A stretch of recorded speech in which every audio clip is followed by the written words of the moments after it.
अखाड़ा में आपका एक बार फिर स्वागत है। सीमा हैदर मामले की जांच नोएडा पुलिस ने तेज कर दी है। यह खबर आ रही है, सीमा हैदर के सभी दस्तावेजों की जांच की जाएगी। नोएडा पुलिस ने सीमा के पास से बरामद सभी दस्तावेजों को पाकिस्तान एम्बेसी भेजा है और उसकी असलियत जानने की कोशिश अब नोएडा पुलिस कर रही है। ऐसे में अंदाजा लगाया जा रहा है कि अभी भी एजेंसियों ने सीमा को क्लीन चिट नहीं दी है और उनकी जांच जारी है।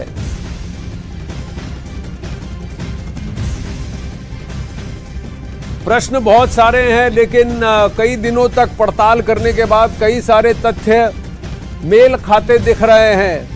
इस बात में अब ज्यादा संदेह नहीं कि सीमा पाकिस्तान से दुबई जाकर दुबई से नेपाल आई थी और नेपाल से हिंदुस्तान आई थी। सचिन के साथ रहने की मंशा से आई थी और सीमा ने यह बात कबूल की है कि जो उन्होंने किया है वो गलत किया है, कानूनन गलत किया है, इलीगल एंट्री की है भारत में।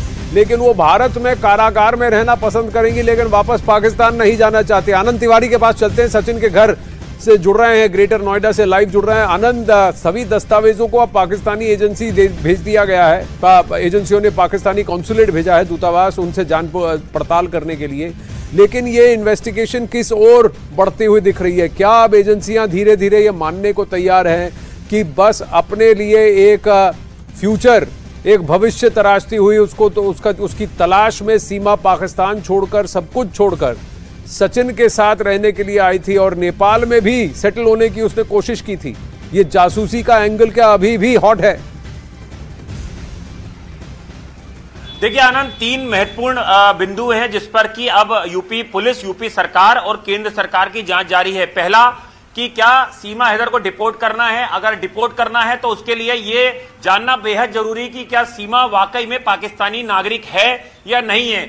इसीलिए यूपी पुलिस ने पाकिस्तान एम्बेसी को तमाम दस्तावेज, वो आधार कार्ड, उसके परिचय पत्र और माफ करिए उसका परिचय पत्र और उसके पासपोर्ट की जो कॉपी है वो भेजी है, ताकि पाकिस्तान की जो एम्बेसी है वो ये कंफर्म कर पाए कि ये सिंध प्रांत की रहने वाली जो सीमा हैदर नाम की महिला है ये वाकई पाकिस्तानी है। दूसरी बात यह है कि सीमा हैदर को भारत की नागरिकता मिलेगी या नहीं मिलेगी, इस पर फैसला तब होगा तब उसके खिलाफ एक जो केस चल रहा है उसका निराकरण हो जाएगा, क्योंकि वो गैर कानूनी तरीके से भारत में उसने एंट्री करी है। तो ये दो महत्वपूर्ण बिंदु हैं। और तीसरा बिंदु यह है कि क्या वाकई में वो एजेंट है या नहीं है। हालांकि एटीएस ने साफ कर दिया है कि ये एक प्रेम प्रसंग का ही मामला है, लेकिन वो गैर कानूनी तरीके से भारत आई है। कई तरह की अनियमितताएं पाई गई हैं, कई फर्जीवाड़ा हुआ है, कई तरह के ऐसे रूट लिए गए हैं जो कि आम आदमी भारत में प्रवेश करने के लिए नहीं लेता है, वो क्रिमिनल्स उस तरह के रूट्स का इस्तेमाल करते हैं। तो इन तमाम चीजों पे लगातार अभी एजेंसी की नजर बनी हुई है।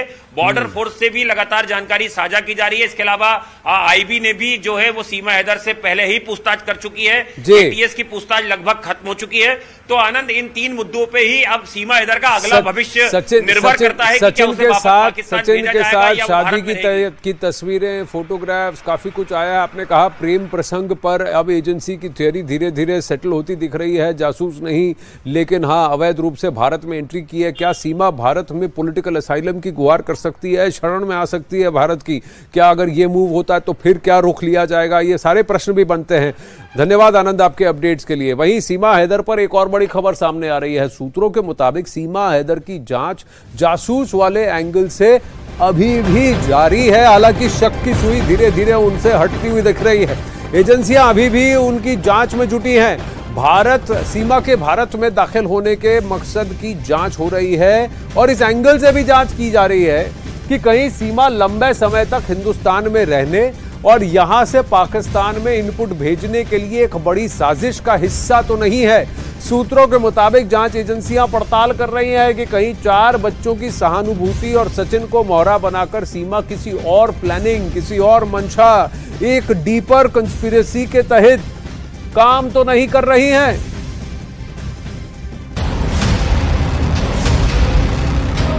मैं इनकी मोहब्बत में आई थी, ऐसा कुछ भी नहीं था। अगर मैं फ्रॉड होती या गलत होती तो मैं अपने मासूम बच्चे ना ले आती। माँ की नज़र से सिर्फ जासूस नज़र से ना देखें, माँ की नज़र से भी देखें।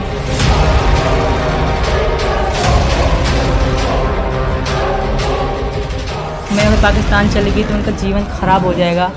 सबसे यही रिक्वेस्ट है, भले कहीं भी रख लें, कोई भी कानून हम पे रख लें, पर वापस ना भेजें सर। जमाने के सामने सीमा हैदर प्रेम की दीवानी दिखती हैं। प्रेम के लिए सरहदों को पार करने का जुनून पेश करती हैं। पाकिस्तान से आई एक महिला शुद्ध रूप से हिंदुस्तानी बनी नजर आती है। लेकिन क्या ये सिर्फ नकाब है?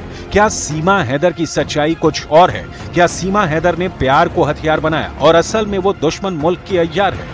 पाकिस्तान के कराची से हिंदुस्तान के ग्रेटर नोएडा पहुंची सीमा हैदर की जांच अभी खत्म नहीं हुई है और सूत्रों के मुताबिक जांच एजेंसियां इस एंगल से जांच कर रही हैं कि कहीं सीमा किसी बड़ी योजना के तहत तो भारत में दाखिल नहीं हुई। कहीं ऐसा तो नहीं कि एक गहरी योजना के तहत सीमा ने सचिन मीणा और मोहब्बत को एक ढाल बनाया, जबकि भारत में उनकी प्लानिंग कुछ और है। एजेंसियां तफ्तीश में जुटी हैं कि क्या सचिन मीणा को ट्रैप करने के लिए लंबे समय से प्लानिंग की जा रही थी ताकि सीमा हैदर को किसी भी तरह से इंडिया में पैर जमाने का मौका मिल जाए, और इसीलिए इस काम को अब अंजाम दिया गया है। दरअसल भारतीय नागरिकता हासिल करने के लिए कुछ लोगों ने ऐसी ही साजिश रची और ऐसे मामलों में जांच चलती रही है। लेकिन पाकिस्तान से जुड़ा मामला सामने आने पर एजेंसियों के कान खड़े हो जाते हैं, क्योंकि सीमा हैदर 4 बच्चों को भी लेकर भारत में आई है। क्या बच्चे भी उसके किसी ऐसे प्लान का हिस्सा है, या फिर वो वाकई में पाकिस्तान को छोड़ना चाहती थी? मैं यहाँ रहना चाहती हूँ। अगर मैं एक माँ हूँ, मुझे माँ की नज़र से सिर्फ जासूस की नज़र से ना देखें, माँ की नज़र से भी देखें। मैं 3 बेटियों की माँ हूँ। मेरे बेटे को भी छोड़ दें, बेटा बेटा होता है। मैं 3 बेटियों की माँ हूँ और वो मेरी ही बेटियाँ हैं। तो मैं अगर पाकिस्तान चली गई तो उनका जीवन खराब हो जाएगा। सबसे यही रिक्वेस्ट है, भले कहीं भी रख लें, कोई भी कानून हम पे रख लें, पर वापस ना भेजें सर। वापस हमारे कोई कुछ भी नहीं है। सीमा हैदर पर सस्पेंस बरकरार है और साथ ही उसकी जांच भी बरकरार है। सूत्रों के मुताबिक एटीएस के साथ साथ बाकी भारतीय एजेंसियों की पैनी नजर सीमा हैदर पर है और अब ये तलाश किया जा रहा है कि क्या सीमा हैदर ने भारतीय नागरिकता हासिल करने के लिए सचिन को मोहरा बनाया ताकि वो लंबे समय तक भारत में रुक सके और मकसद को पूरा कर सके। सूत्रों के मुताबिक सीमा हैदर को सचिन से ऑनलाइन गेम के जरिए मिलवाना भी साजिश का एक हिस्सा हो सकता है और इसीलिए वो ट्रैप में आ गया है और इस काम में कोई ना कोई पाकिस्तानी हैंडलर है जिसने अब तक उसकी मदद की है।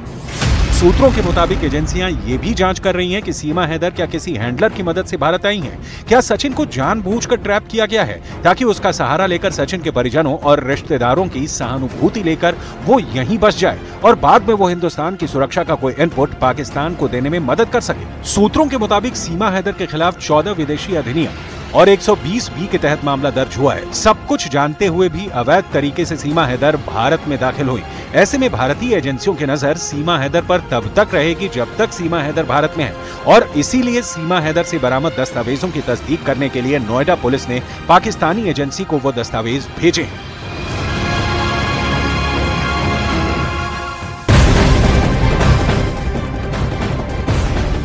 सीमा सचिन की लव स्टोरी किसी फिल्म, किस्सा और कहानी जैसी होती जा रही है। नए नए किरदार, नई नई पहेलियां इस स्टोरी को और पेचीदा बना रही हैं। स्क्रिप्ट में बहुत सारे ट्विस्ट टर्न दिखते हैं हमें। सीमा हैदर को लेकर इस बार जो दावा किया जा रहा है वो किसी फिल्मी स्टोरी जैसा है।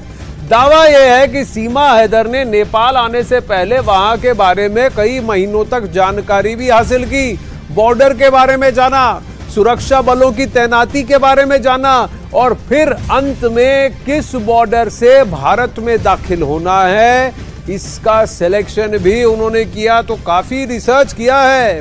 नेपाल की एंट्री करने से पहले सीमा ने यह एंगल सामने निकल के आ रहा है।